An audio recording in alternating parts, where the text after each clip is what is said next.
Slow, tá impossível discutir qualquer coisa, cara. Eu mostro milhões de argumentos que a pessoa tá errada e ela simplesmente ignora. Pô, a gente não pode falar mais nada que a pessoa já te acusa de um monte de coisa. Pô, todo mundo parece que tem um time hoje, cara. O que tá acontecendo? Slow, o que você acha disso, Slow? Slow, faz um vídeo sobre isso. Slow! Beleza, eu concordo que o Brasil tá passando por um momento complicado e as redes sociais tornam isso ainda mais evidente. E, infelizmente, quantidade de discussão não significa qualidade de discussão. Então, se você não consegue entender por que os debates ao nosso redor são tão infrutíferos, me dá 20 minutinhos que eu vou explicar pra você a minha opinião.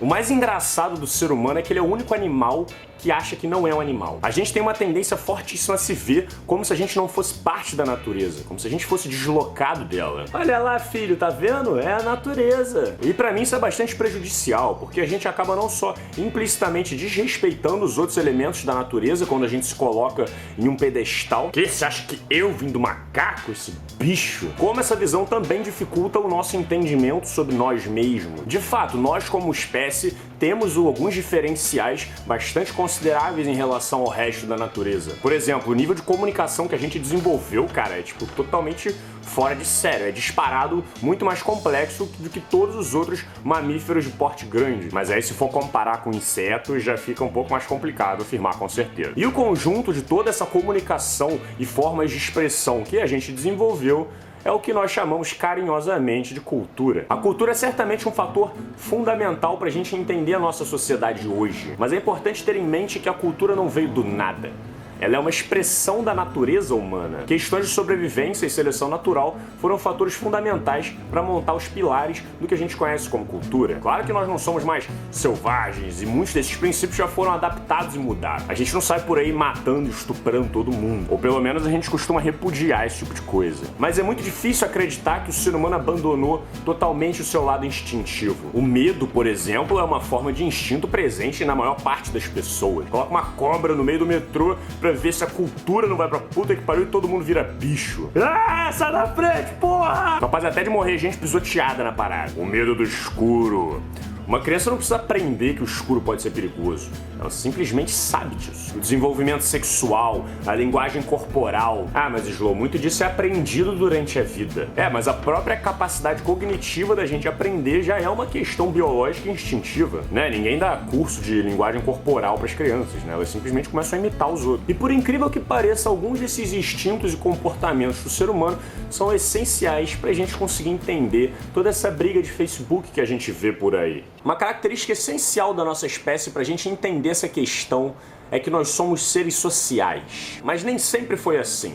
No começo o ser humano era nômade, hippie doidão, andava sempre em pequenos grupos e ficava pouco tempo parado no mesmo lugar. A ideia era sair coletando grão e caçar animal para ficar sempre com a barriga cheia. Só lá para uns 12 mil anos atrás que o ser humano desenvolveu a agricultura. E muitos dizem que essa foi a maior invenção do homem, depois do Chromecast, é claro. Já que a partir daquele momento a nossa espécie começou a tirar do solo alimento para alimentar grupos bem maiores. E cara, viver em cidades é uma situação muito interessante, porque você aumenta a sua proteção contra ameaças externas, né, possíveis predadores ou tribos vizinhas, e principalmente você possibilita a divisão de trabalho. Se cada pessoa se foca em uma tarefa específica, a tendência é que você aumente muito a produtividade e a cidade cresça. E esse sem dúvida foi o modelo que mais deu certo. Ou você se adapta a viver em cidade, ou você vai ser dominado por pessoas que se adaptaram a viver em cidade. Mas viver em sociedade não é uma tarefa tão simples. Existe um problema aí. Você precisa ser aceito pelas pessoas que vivem com você. É porque a gente vive assim há milhares de anos e já está acostumado, mas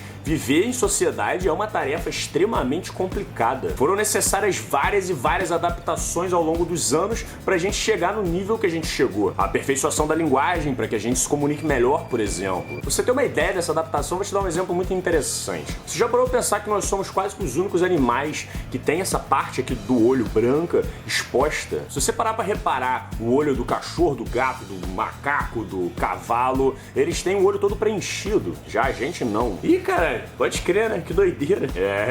E uma das hipóteses para isso é que o destaque da íris nos olhos do ser humano possibilitou uma melhor comunicação entre eles. E de fato, qualquer mínimo movimento sutil que você fizer com os olhos, quem estiver te observando vai perceber. Seu tarado, você tá olhando pros meus peitos? E isso é essencial para comunicação, porque a gente tá acostumado a ficar falando o tempo todo, mas faz o teste. Tenta se comunicar com as pessoas sem falar, só com os olhos. Você vai se surpreender com o resultado. E outro exemplo muito interessante dessas adaptações sociais são os neurônios espelho. Se você nunca ouviu falar, os neurônios espelho são um dos responsáveis pela nossa capacidade de imitar os outros.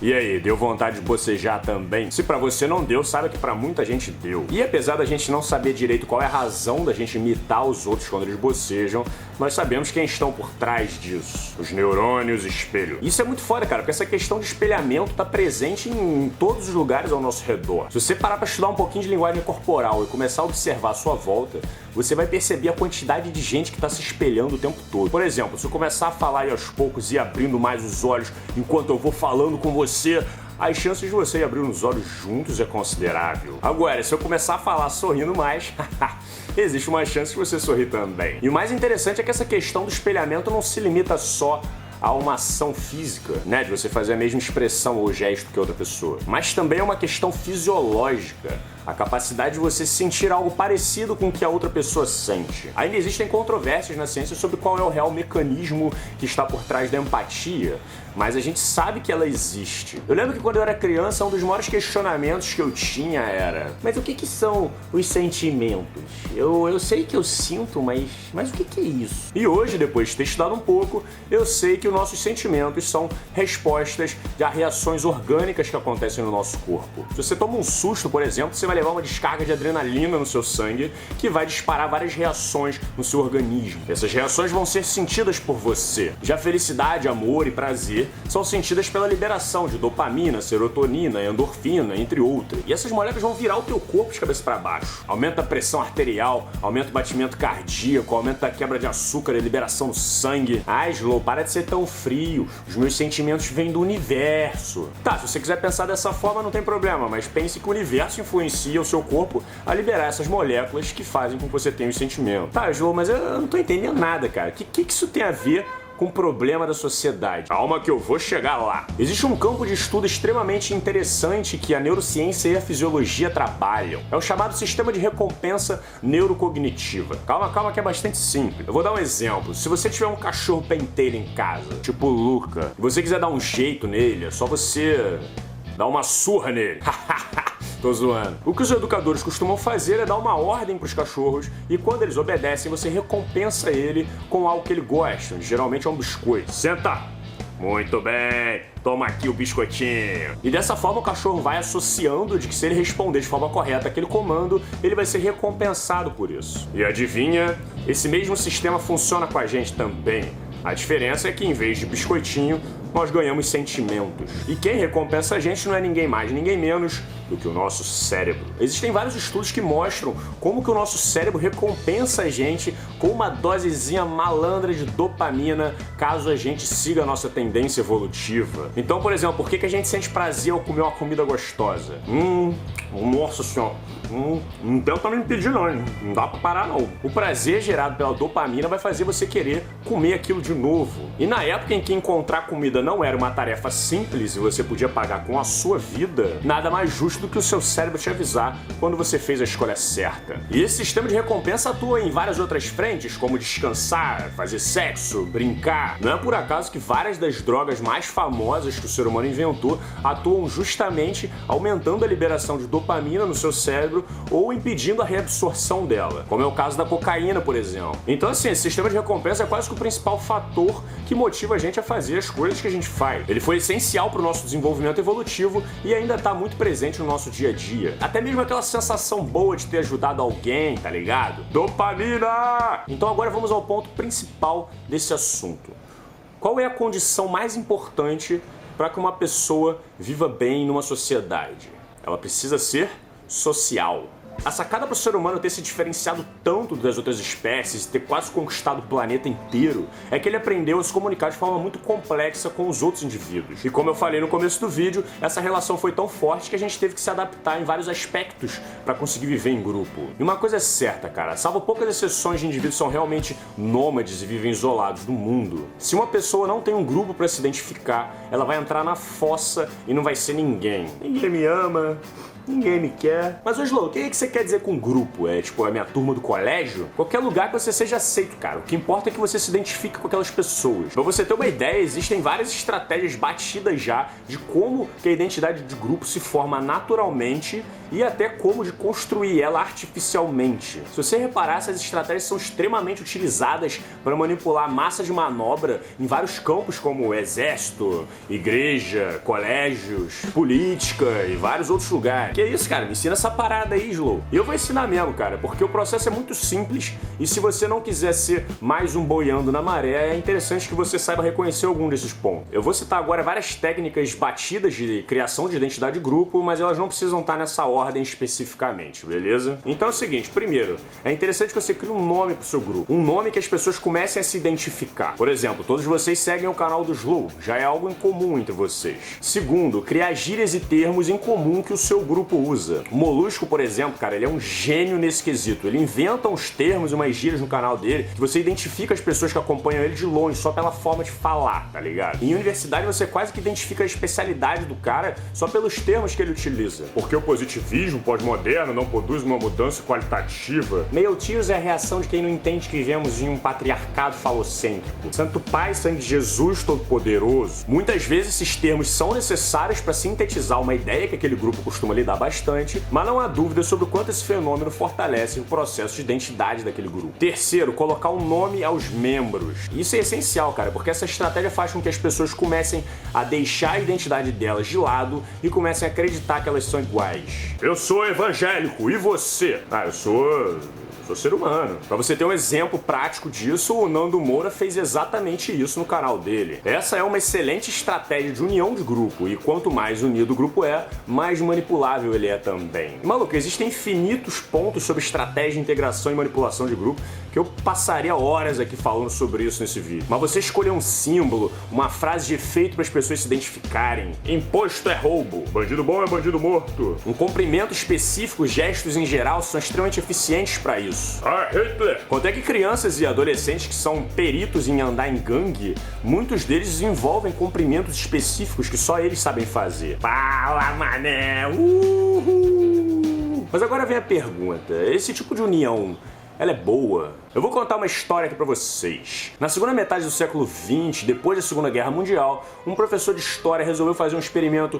muito interessante com os alunos que assistiam às aulas dele. O objetivo era provar para os alunos como seria possível ele criar um grupo fascista dentro de sala de aula e acabar com a democracia em muito pouco tempo. Ah, professor, você tá achando que isso aí vai dar certo? Você acha que a gente aqui é fascista? E cara, mesmo a turma sabendo que isso iria acontecer, eles toparam. E foi então que o professor começou a aplicar todos esses métodos que eu mencionei agora há pouco na turma. E adivinha se deu certo, mano. Depois de 5 aulas, os alunos já estavam quase queimando os outros em praça pública. Traidor! Ele desrespeitou as regras! E o interessante é que ao mesmo tempo que isso acontecia, o rendimento dos alunos melhorou bastante. Eles estavam muito mais focados nos estudos, muito mais pontuais, muito mais determinados. E por que isso aconteceu?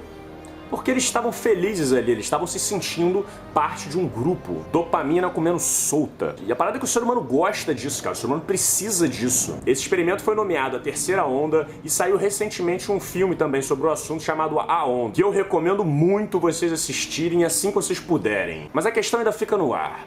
A forte identidade de grupo é positiva ou não para a sociedade? Depende do ponto de vista, né? A parada é que a gente não tem muita opção. Como eu mencionei antes, o ser humano sozinho não é nada. Até os hippies que ficam migrando de cidade em cidade, eles se sentem parte do grupo de hippies que migram de cidade em cidade. Então é meio inevitável que a gente vá buscar grupos para se identificar. Várias igrejas, por exemplo, elas fazem um trabalho foda de ressocialização das pessoas. Quando eu vejo essas histórias do cara que perdeu tudo, perdeu a família, os amigos, o emprego, tava se afundando em drogas, e então ele resolveu aceitar Jesus e a vida dele melhorou maravilhosamente. Isso provavelmente é verdade, cara. E não é porque aconteceu um milagre na vida dele, e sim por uma questão lógica. As igrejas são máquinas de integração de grupo. As pessoas se vestem iguais, elas usam os mesmos termos e cumprimentos, elas vão todos os dias no mesmo lugar, elas cantam as mesmas músicas. E cara, não é por acaso que os padres ficam mandando todo mundo: agora vamos todos levantar. Agora vamos todos sentar.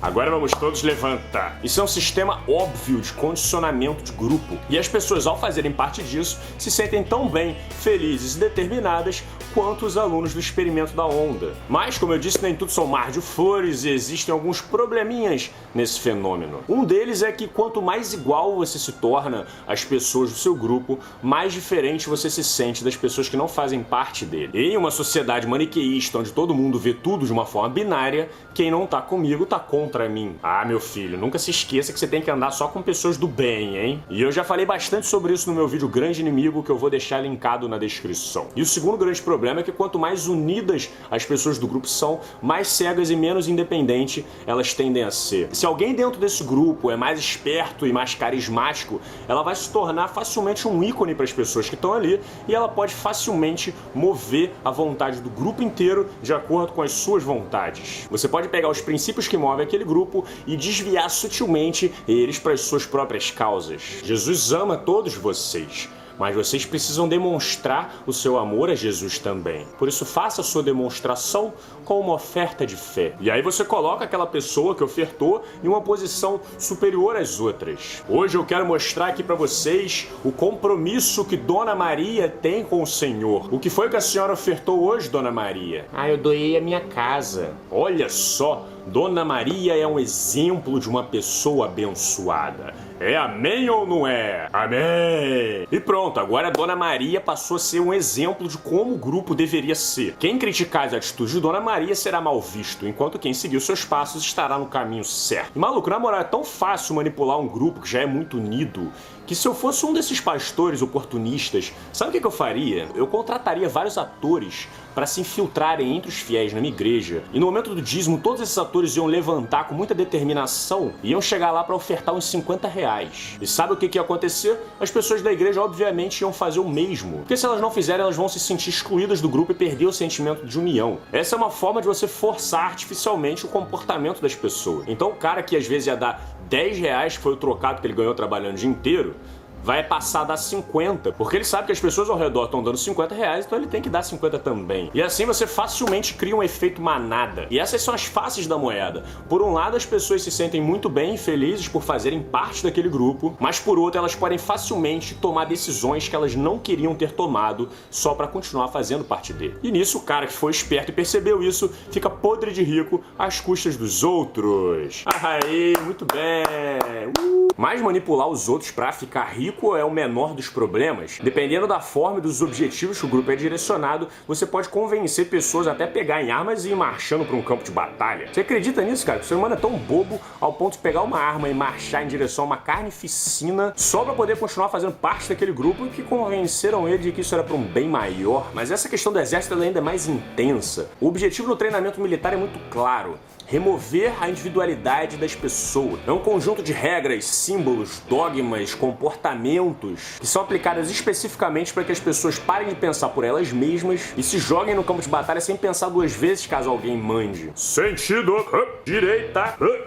Isso mostra o quanto a moral do ser humano é flexível. Você, por exemplo, que está assistindo, será que se eu te colocar num processo de trabalho de grupo, você seria capaz de torturar alguém? Eu? É claro que não, Jô. 1971 foi o ano em que o professor Philip Zimbardo resolveu testar em um experimento até onde as pessoas seriam capazes de desumanizar os outros por influência de um grupo. Ele pegou 2 grupos de voluntários que deveriam simular a rotina de um presídio. Um grupo faria o papel dos policiais e o outro grupo seriam os presos. Simples assim, só fazer a rotina de botar na cela, tirar da cela por alguns dias enquanto eles fossem observados. Maluco, o experimento teve que parar no meio em poucos dias, porque o bagulho saiu totalmente de controle, já tava rolando tortura e os caralho lá dentro. O caso virou uma polêmica gigantesca e chegou a virar um filme chamado Experimento de Stanford. E quem ainda não assistiu meu filme Esquerda e Direita, eu recomendo, porque eu falo bastante desse caso de desumanização. O professor Philip hoje dá palestras, que eu vou deixar aqui na descrição também, sobre esse tipo de experimento e o fenômeno social que eu chamo de anonimato de grupo. O anonimato de grupo é o fenômeno de quando os membros daquele time ficam cegos e são capazes de fazer qualquer merda. As pessoas perdem a capacidade de julgar as situações de forma individual por medo de serem recriminados pelos outros membros do grupo. E pro indivíduo acaba valendo mais a pena seguir as regras e fazer uma cagada do que confrontar ou questionar aquelas regras e acabar sendo excluído pelos outros membros. Por exemplo, você realmente acha que todos os alemães que trabalhavam nos campos de concentração na Alemanha, eles concordavam com aquilo? Todos eles eram sanguinários, psicopatas? Não, eles só tinham sofrido um puta processo de integração ideológica fortíssimo pelos ideais fascistas da época e estavam sob o efeito de anonimato de grupo. Uma condição onde a lógica e a razão não são mais relevantes para o bem-estar social de cada um naquele momento. E agora que a gente entra num ponto-chave para entender melhor essa questão. O quão relevante é a lógica para você? O quão sério você lida com a razão nas ideias que você defende? A verdade, cara, é que para a maior parte das pessoas, a lógica e razão quase que não tem relevância nenhuma nesse jogo. Para você ter uma ideia, recentemente uma galera resolveu fazer um experimento social muito simples para entender melhor essa questão. É o seguinte, eles contrataram vários atores e colocaram na fila de espera de uma clínica médica. E eventualmente tocavam um sinal na sala. Nesse momento todas as pessoas levantavam e depois sentavam. Simples assim. Até que chegou o primeiro paciente normal, que não era ator, e sentou lá para esperar o seu atendimento. E quando tocava o sino, todos os atores levantavam e depois sentavam sem motivo nenhum. E a primeira paciente que estava sendo testada, o que você acha que ela fez? Ela questionou porque as pessoas estavam levantando? Ela perguntou que porra era essa? Não! Ela simplesmente começou a levantar e sentar também. Ah, tá me zoando, Slow. E não para por aí não, cara. Depois foram chegando outras pessoas normais que também não sabiam do experimento e aos poucos eles foram retirando os atores, até só sobrar pessoas normais. E sempre que tocava a porra do sino, todo mundo levantava e depois sentava sem razão alguma. Ah! E qual é a razão disso? Muito simples. Para essas pessoas, era muito mais vantajoso elas levantarem e se integrarem ao grupo, receber uma dosezinha de dopamina que fazia elas se sentirem bem, do que questionarem o que estava acontecendo. E eu entendo a sensação dessa mulher que foi testada. Mesmo que você fosse rebelde e ficasse sentado enquanto todo mundo levantava, é bem provável que você começasse a se sentir extremamente incomodado por não estar fazendo parte daquele grupo naquele momento. Então, tendo tudo isso em mente, cara, fica bastante claro do porquê que as pessoas são tão repulsivas à lógica. Simplesmente porque a lógica não é nem de perto o que motiva aquela pessoa a fazer parte daquele grupo e defender aquelas ideias. Você não consegue entender porque um religioso pode ignorar tantos fatos, argumentos e evidências que vão contra a fé dele? É porque ele não tá nem aí pra isso. Ele quer ir pra igreja, ver os amigos, usar as palavras e cumprimentos códigos que tem nas orações, porque isso faz ele se sentir bem. Ah, eu vou na igreja porque eu me sinto bem lá. E é verdade, cara, a pessoa se sente bem mesmo. Se você quer fazer um religioso largar a religião, que eu, Slow, não vejo muita necessidade, você precisa fazer com que ela se sinta bem com um outro grupo, com um outro estilo de vida. Fazer com que ela comece a deixar de se identificar com as atitudes vindas daquele grupo que ela segue. Caso isso aconteça, aí sim ela vai ter um bom motivo para começar a rever a fé dela. E essa crítica não cabe só à religião, mas a todo mundo. Eu, você, todas as pessoas. Se a gente anda presenciando várias discussões políticas não produtivas por aí, saiba que esse é um dos grandes motivos. O Brasil hoje está dividido em dois grandes times, e esses times têm cumprimentos, têm frases de efeito, tem bandeiras e tudo que eu mencionei para causar os fenômenos de grupo que eu falei até agora. Então, por exemplo, se o cara estuda numa universidade em que todos os amigos dele são de esquerda e ele percebe algumas incoerências em alguns discursos, o que é mais fácil para ele? Questionar essas ideias e ser julgado pelo grupo inteiro como alguém que está confrontando a maioria, ou concordar com tudo, ser aceito, se aproximar mais das pessoas e fazer parte da família? É óbvio que é a segunda opção, né? Por isso que eu digo que se você chegar em algum lugar e todas as pessoas concordam com a mesma ideia, desconfie. Então, quando eu vejo discussões calorosas nas redes sociais, na vida real, pessoas usando frases de efeito, vestindo blusas, manifestando, eu pergunto, até quanto essa pessoa está disposta a decepcionar o grupo dela em prol da construção de uma ideia? Olha, se vocês encontrarem, vocês me avisem, cara, porque eu não vejo quase ninguém que esteja disposto aí. Experimenta aí numa dessas ocupações de colégio e questionar algumas ideias que essas pessoas defendem. Vai lá num protesto contra ou a favor da Dilma. Participa daquela discussãozinha polêmica na timeline do seu amigo. Você provavelmente vai ser rejeitado com bastante força e até humilhado em alguns casos. E é curioso que mesmo que você questione numa boa, no campo das ideias, você pode correr perigo, porque ao questionar aquelas ideias, você fragiliza simboliza o pilar central que une aquelas pessoas. E como elas estão se sentindo unidas, parte de uma família naquele momento, elas vão defender essa família, mesmo que essas ideias não façam mais o menor sentido. Porque o que está em jogo não são mais as ideias, e sim a união que elas fornecem. Um exemplo bastante rotineiro e curioso. Experimenta chamar em inbox uma pessoa que tá te xingando muito nos comentários, às vezes alguma discussão na internet. Slow, seu filho da mãe, babaca, vai estudar. Ih, peraí, inbox.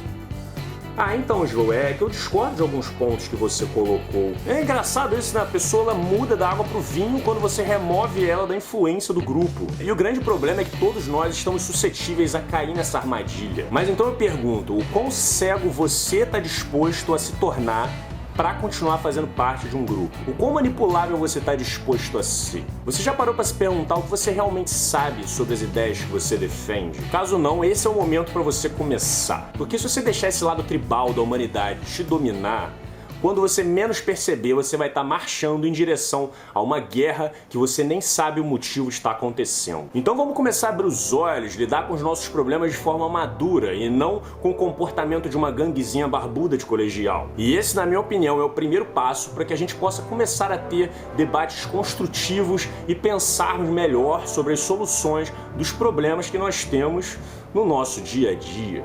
Muito obrigado por ter assistido e um grande abraço.